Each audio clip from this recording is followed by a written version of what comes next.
My name is Aidan Gill. I am Head of Medical Affairs for Europe for Minovia. I'm delighted, as others have been, on being able to present to you today. Again, one would look forward to traveling down from Switzerland to be with you, but it seems to be working now on the technology side. We'd like to thank Mitochondrial for hosting the event today and for the commitment they continue to show to their members, and also to express their continued support for the shared purpose of improving the quality of life for patients with mitochondrial diseases and their families. We think it's very important for everyone in these uncertain times to continue to support patients living with ultra-orphan conditions. And today I'm going to bring you up to date with where we have reached with our journey, bringing a meaningful disease-modifying therapy to patients living with some of the most challenging of mitochondrial diseases. We believe we're the first company to develop a cellular therapy approach that's both personalized and scalable to treat a broad range of indications generated by mitochondrial dysfunction. Using our currently investigational mitochondrial augmentation therapy platform, we're exploring a range of breakthrough therapies for patients with mitochondrial diseases, ranging from the ultra-rare to the more common. Minovia was established about 8 years ago to leverage the known abilities and functions of mitochondria. The company was founded on answering a fundamental question: if we could harness the incredible power of the mitochondria for therapeutic purposes, how many lives could be transformed? We're still a small, privately funded company, although we now have operations both in the US and in Europe, as well as Israel. And we currently have 40 employees. During the rest of this presentation, I will explain our ethos, our background to our therapeutic platform, and where we've got to in our journey so far. And I'll finish with a few thoughts on how we're trying to overcome some of the incredible challenges we all face in bringing therapies to patients living with the mitochondrial diseases. As others have said, from the beginning, we too have been open to creating valuable collaborations with the dedicated advocacy groups, with patients and their families, and also with the healthcare providers and researchers, which has given us all a perspective about living with mitochondrial disease, which is so important to our understanding of how clinical trials can help bring therapies to those patients. Working with Lilly, for example, on their patient information website, as Marcus has just said, working with the UMDF and supporting them in their industry forum, promoting the voice of the patient report. It is so important that regulators and payers hear the voice of the patient to understand that there are people at the end of the numbers and statistics. We've been working with the CHAMP Foundation. They've been incredibly helpful, bringing the real patient voice and the family voice to the regulators to understand what it means to live with the disease, and helping us choose endpoints for the trials that can truly assess the benefit of the therapy on how a patient feels, functions, and ultimately survives. We're looking forward to seeing the results of their SLS-MD registry, which I believe has been supported by a certain social media philanthropist. We've also been working with Mitochondrial, also to understand the breadth of the disease phenotypes, and also to support our patient-focused drug development program. And we couldn't travel on this journey without the dedicated healthcare professionals. I'd especially like to call out our colleagues at Sheba Medical Center in Tel Aviv, who 4 years ago treated the first patient with mitochondrial augmentation therapy.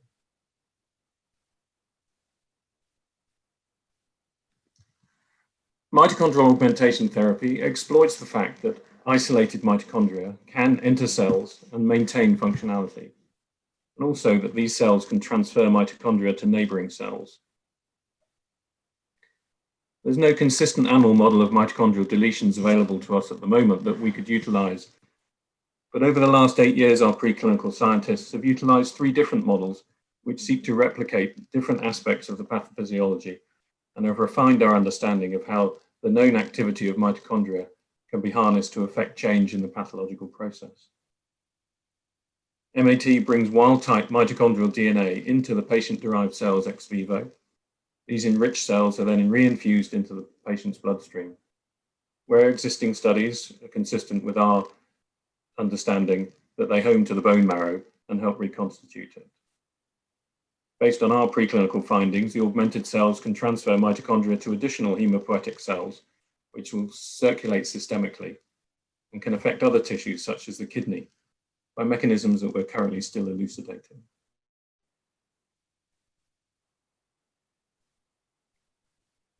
MAT is not a simple drug acting on a single target, but it's an investigational, personalized cellular therapy that, using the patient's own CD34 positive cells, provides mitochondrially augmented cells back to the patient's bloodstream. These mitochondria will clearly not have the large deletion in the mitochondrial DNA, nor any point mutations in the various tRNA genes that are causing the diseases that we're exploring. This process has been designed to be robust and scalable, and that targets the root cause of potentially many diseases associated with mitochondrial dysfunction. The first step involves obtaining mitochondria from the donor. In the case of conditions such as Pearson syndrome, where the mitochondrial DNA mutation is not inherited, the patient's mother can be the donor. For conditions such as MELAS and MERF, which have an inherited tRNA mutation as the etiology, we'll be using placental-derived mitochondrial source, but the process for creating the therapeutic product is the same. The second step, following mobilization of the CD34 positive cells to the peripheral circulation, is the collection of those cells by a leukapheresis process. Then these cells are augmented with the mitochondria obtained in step 1. And then after a few carefully controlled quality control steps, the augmented cells are infused back to the patient. Current experience from the compassionate use patients and the clinical trial suggests that patients can leave hospital within a day of receiving the infusion. Our clinical experience to date is with the syngeneic product, which I'll describe over the next few slides. At the moment, we're looking into the different aspects of using allogeneic mitochondria.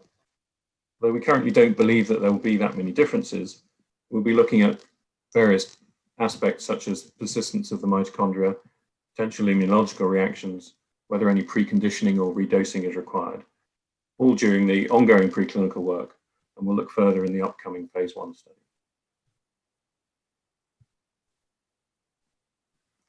So our primary indication is Pearson syndrome, and this is the one we have the most information on currently. We have clinical experience from 3 Pearson patients treated under a compassionate use mechanism at the Sheba Medical Center in Israel, and have enrolled 5 patients into our first phase 1/2 clinical trial, also based at Sheba. The first patient was 6.5 when they were treated over 3.5 years ago. A diagnosis, he had transfusion-dependent anemia and failure to thrive, both hallmarks of Pearson syndrome. All of these patients are frail and susceptible to metabolic decompensations, and this fragility is another hallmark of the clinical picture. Not quite finished. Significantly for the development of trial endpoints, the heterogeneity within this patient cohort is striking, both in terms of the phenotype and the progression. Even with current standard of care, these patients suffer progressive disease with no improvements. Unfortunately, as with many other clinical programs at the moment, our clinical trial has suffered with travel restrictions caused by COVID. As you can imagine, with a condition such as Pearson syndrome, which is ultra-orphan, we have to scour the world for patients, and they have to travel to the clinical sites. But we're working closely with our partners to ensure complete enrollment and a timely post-treatment review of all the patients. I'd just like to explain the last line on this slide, which, as you can imagine, given the difficulty with overlapping phenotypes, the last patient who was enrolled into the 001 study has now been reclassified as being Kearns-Sayre syndrome rather than Pearson. MAT is a one-time only therapy, and while we can't therefore withdraw the treatment, we'll continue to monitor this patient carefully to assess the outcome in this clinical phenotype as well. Just a little bit to keep you all up to speed with what Pearson syndrome is. It is a non-inherited but ultra-rare pediatric disease. with only 150 cases been reported in the literature. From the case series reported by Broomfield, patients have symptoms soon after birth, although, as with many rare diseases, there's often a diagnostic delay of a few years. Sadly, the disease progresses very quickly, and the children rarely survive beyond 12 years. Pearson syndrome is a non-herited disease, and therefore we can produce healthy mitochondria from the maternal blood donation. Talking about the progression of the disease, this is some data from the baselines of our patients enrolled in Study 001 and the Compassionate Use Program. And this has been important in helping us when we consider the endpoint development for our next study. As you can see, the average number of organs or clinical manifestations at diagnosis is generally between 1 and 2. But by the time they've achieved baseline, they're between 7 and 8 years old, and the amount of organs or clinical manifestations that they suffer at baseline has increased by approximately 1 per year. And this shows that the disease burden accumulates very rapidly over their very short lives. The next challenge is the heterogeneity, and as these reviews across the literature over the last few years have shown, apart from maybe the cardinal features, there's little consensus on the presence of any particular clinical feature, either in terms of its presence or the disease, the rate of progression. As you know, anemia can resolve after a variable time in Pearson syndrome with significant transfusion support, but many of the other phenotypic presentations progress rapidly and ultimately cause the fragility and morbidity in the patients. Just a little note on what our current ongoing study is, an open label, single arm, single dose study being conducted at Shiva Medical Center, planning to enroll 7 patients and using the IPMDS as the primary endpoint. A few words on the IPMDS. We've used this in our first trial. It was designed to be reliable and universally applicable outcome measures for children with mitochondrial disease. It's a wide-ranging assessment tool that captures the heterogeneity of the disease for an individual, covers symptoms, physical exam findings, and some more objective measures. It also correlates well with other recognized measures such as the PEDI, and also with symptoms indicated by parents and caregivers as burdensome. From our data from the compassionate use and clinical trial baselines, again, we correlate the IPMDS and the PEDI and can show on the graphs on the right reasonable correlation rates between these scores in the patients that we've enrolled into our studies. The IPMDS also correlates well with some of the functional measures, the 6-minute walk test and 30-second chair stand that we've also measured. And lastly, again, in the Voice of the Patients report, you can see that the IPMDS correlates well with the bothersome symptoms that are so important. So asking patients what their most important symptom is almost as important as asking their doctor what they feel is the most important symptom. So there will be challenges to design a registrational study, and we're hoping to work with the clinical experts and regulators in order to do this. We need the studies to be meaningful to patients, but also ones that the regulators will support. The lack of natural history, the heterogeneity, the rapid decline and the small population will not allow for an orthodox placebo-controlled double-blind trial. Neither do the regulators consider IPMDS appropriate in an open label design.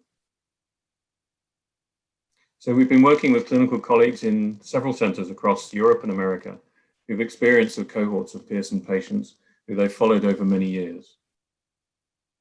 And we believe that rather than remaining on the databases, I'm sure the patients would like to see their data supporting the efforts we're all making to bring therapies to fruition. We still believe that a detailed exploration of the natural history of Pearson syndrome patients over a longitudinal time course will be beneficial for all companies developing therapies, and we're keen to work with all groups who can share this detailed data for the benefit of all. But we don't believe a placebo-controlled study in this patient is justified, given that the process requires maternal mitochondrial donation and that the patient needs to undergo leukapheresis.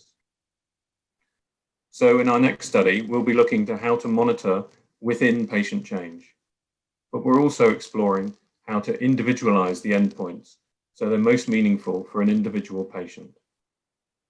And we have great support from the clinical colleagues who feel it's close to how these decisions are made in practice.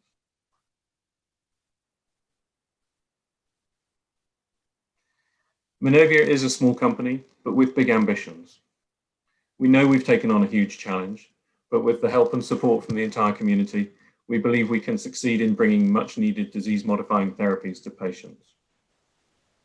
I would encourage you, for more information, to visit our new website or follow us on LinkedIn. We're also looking forward to sharing the data from our clinical trial as soon as we can complete it.